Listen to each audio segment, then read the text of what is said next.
Hello everyone. स्वागत करता हूं मैं आप सबका मेरे YouTube channel government jobs portal में।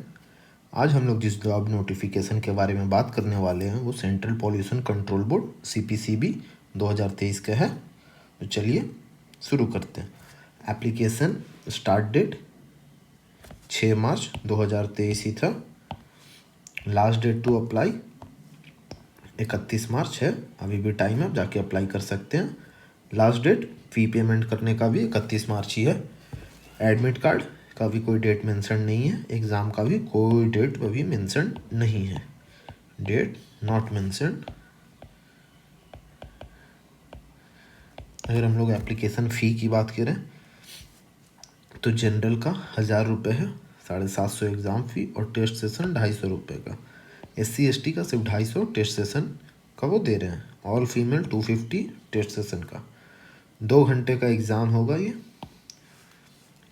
और एक घंटे का एग्ज़ाम होगा। इसके लिए जनरल OBC EWS के लिए 500, एग्ज़ाम फ़ी 350 और टेस्ट सेशन का 150।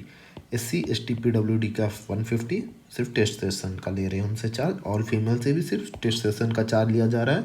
एग्ज़ाम फ़ी सिर्फ जनरल OBC और EWS से लिया जा रहा है। फीमेल और SC ST PW के लिए सिर्फ टेस्ट सेशन का ही चार्ज लिया जा रहा है। Payment mode online, debit card, credit card, net banking से होगा या ऑफलाइन चालान मोड से होगा। अगर वैकेंसी की बात की जाए तो टोटल 163 वैकेंसीज हैं, जिसमें पोस्ट अलग अलग हैं।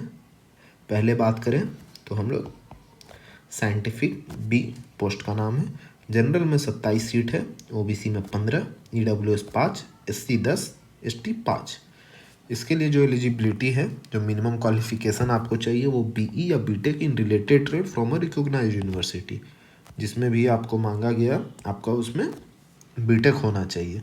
जैसे कंप्यूटर साइंस वालों के लिए अलग, मैकेनिकल के लिए अलग, इलेक्ट्रॉनिक्स के लिए अलग। एज की बात की जाए तो मैक्सिमम एज 35 साल होना चाहिए और एज जो काउंट डेट है वो 31 जनवरी 2023 है।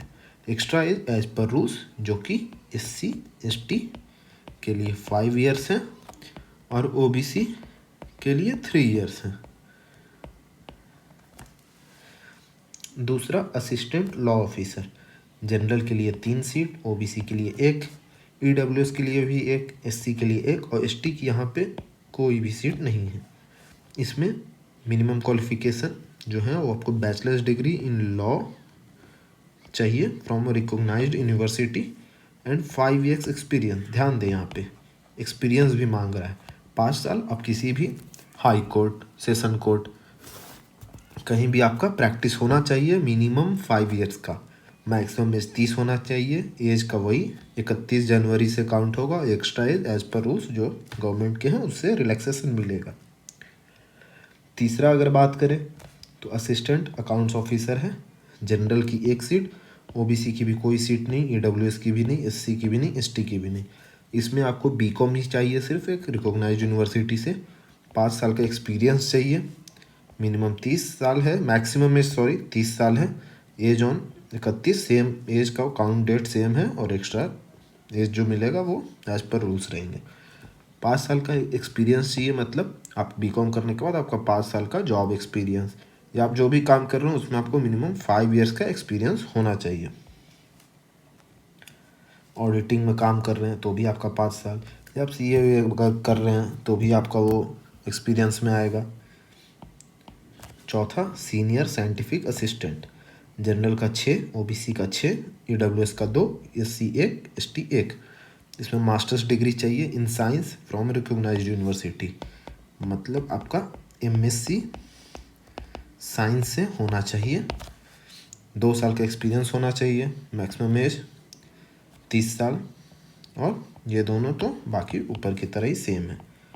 टेक्निकल सुपरवाइज़र की बात करें तो सिर्फ 1 ही सीट है। General, OBC, EWS, SC ST का कोई भी नहीं। डिग्री इन इंस्ट्रूमेंटल इंजीनियरिंग होना चाहिए और 3 साल का आपको उस फील्ड में एक्सपीरियंस चाहिए। मैक्सिमम एज 30 साल ही है। जल्दी जल्दी चलते हैं, नहीं तो वीडियो काफ़ी लंबा बन जाएगा।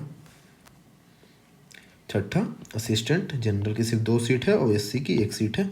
इसमें bachelors degree in any stream, typing speed आपका 35 वर्ड पर मिनट इंग्लिश में होना चाहिए, plus 30 word per minute Hindi में होना चाहिए। मैक्सिमम इस 30 ही है। तो ये जो एनी डिसिप्लिन से कोई भी स्टूडेंट है जो किसी भी फील्ड से ग्रेजुएट है, वो इस पोस्ट के लिए आराम से अप्लाई कर सकते हैं। इसमें कोई स्पेसिफिक नहीं मांगा कि आपको बीटेक होना चाहिए, इस फील्ड में होना चाहिए। आपको बस ग्रेजुएशन होना चाहिए और भले आपके पास कोई भी वर्किंग एक्सपीरियंस नहीं हो, फिर भी आप ये असिस्टेंट का पोस्ट के लिए अप्लाई कर सकते हैं। तो ये सारे लोग इसमें अप्लाई कर सकते हैं जितने भी ग्रेजुएट हैं। अगला अकाउंट असिस्टेंट की बात करें तो इसमें भी जनरल की सिर्फ एक ही सीट है, EWS की एक सीट है। इसमें स्पेसिफिक बैचलर आपको चाहिए, बैचलर डिग्री इन कॉमर्स बोले तो आपके पास BCom होना चाहिए और प्लस 3 इयर्स का एक्सपीरियंस भी होना चाहिए आपके पास। जूनियर टेक्नीशियन जनरल के लिए 2 और EWS की एक ही सीट है। इसमें आपको डिप्लोमा डिग्री इन इलेक्ट्रॉनिक्स होना चाहिए। जो भी इलेक्ट्रॉनिक्स में डिप्लोमा किए हैं और 1 साल उस फील्ड में काम किए हैं, वो इस पोस्ट के लिए अप्लाई कर सकते हैं। नॉमा सीनियर लैबोरेटरी असिस्टेंट जनरल के लिए 11, OBC के लिए 2, EWS के लिए 1 सीट, ST के लिए 1 सीट, SC की एक भी सीट नहीं है। इसमें आपको बस 12th पास होना चाहिए और 3 साल का एक्सपीरियंस होना चाहिए इस लैबोरेटरी फील्ड में, तो आप अप्लाई कर सकते हैं। 12th pass can also apply. तो ये पोस्ट भी सभी के लिए खुले हैं, ग्रेजुएशन भी किया हुए हैं। और अगर आपका इस 18 से 27 साल में है तो मैं तो ये बोलूँगा कि आप इसमें भी अप्लाई कर दें। अपर डिवीज़न क्लर्क जनरल के लिए 10 सीट, OBC के लिए 3, EWS के लिए 1, SC के लिए 1, ST के लिए 1। इसमें आपको bachelor degree in any stream और typing 35 word per minute English में होने चाहिए और 30 वर्ड पर मिनट हिंदी में। एज 18 से 27 के बीच में होना चाहिए। तो इसमें any graduate can apply. 11 data entry operator grade 2 general के लिए 2, OBC के लिए 1 ही सीट है। इसमें 12th एंड 8000 की डिप्रेशंस, मतलब आपको एक स्पेसिफिक टाइम में 8000 की स्ट्रोक्स टाइप करने रहेंगे। जो भी वो फॉर्मेट में दिया रहेगा, जो भी टेक्स्ट दिया रहेगा उसको आपको कॉपी करने रहेंगे और वो काउंट करेगा कि 8000 की डिप्रेशन आपने कम से कम उसमें से कॉपी किया है। ये 12th पास स्टूडेंट्स के लिए ये काफ़ी अच्छा मौका है। हालांकि सीट थोड़े कम है, पर फिर भी जूनियर लैबोरेटरी असिस्टेंट की बात करें तो जनरल के लिए 7 सीट, OBC के लिए 5, EWS के लिए 1, SC और ST के लिए भी 1-1 सीट। इसमें 12th पास करना है बस साइंस स्ट्रीम। तो जो भी ISC किए हैं वो अप्लाई कर सकते हैं। IA या ICOM वाले इसमें नहीं अप्लाई कर सकते। इसमें कोई भी एक्सपीरियंस नहीं मांगा है, तो आप इसमें अप्लाई कर सकते हैं। लोअर डिवीज़न कलर की बात करें तो जनरल में 3 सीट, SC में 1, ST में 1। 12th पास होना चाहिए किसी भी सब्जेक्ट से। आप ISC किए हैं तो भी आप अप्लाई करिए, आप IA किए हैं तो भी करिए, आप ICOM किए हैं तो भी आप करिए। टाइपिंग स्पीड होनी चाहिए, एज बस 18 से 27 साल होने चाहिए। फील्ड अटेंडेंट जनरल 5 है, EWS 1 है, SC 1 है, ST 1 है। 10th पास होने चाहिए from recognised board. Recognised board CBSE हो गया, ICSE हो गया, बिहार स्टेट का हो गया। तो आप किसी में से भी पास किए हों, 10th पास किए हों तो आप अप्लाई कर दें। हालांकि आपको अगर आपके नंबर ख़राब भी हैं तब भी आप अप्लाई कर दें, क्योंकि इसमें ऐसा कुछ भी मेंशन नहीं किया गया है कि मिनिमम इतने परसेंटेज होने चाहिए। मल्टीटास्किंग स्टाफ MTS भी बोला जाता है। जनरल में 4, OBC में 1, SC में 1, ST में 1। इसमें भी आपको बस 10th पास किया रहना चाहिए। एज लिमिट 18 से 27 का होना चाहिए, तो आप इसमें अप्लाई कर सकते हैं 10th पास वाले सारे। चलिए, आशा करता हूँ कि आपको ये वीडियो पसंद आया हो। इसी तरह की अगर और भी आप जॉब के नोटिफिकेशन चाहते हैं तो चैनल के साथ ज़रूर जुड़े रहें।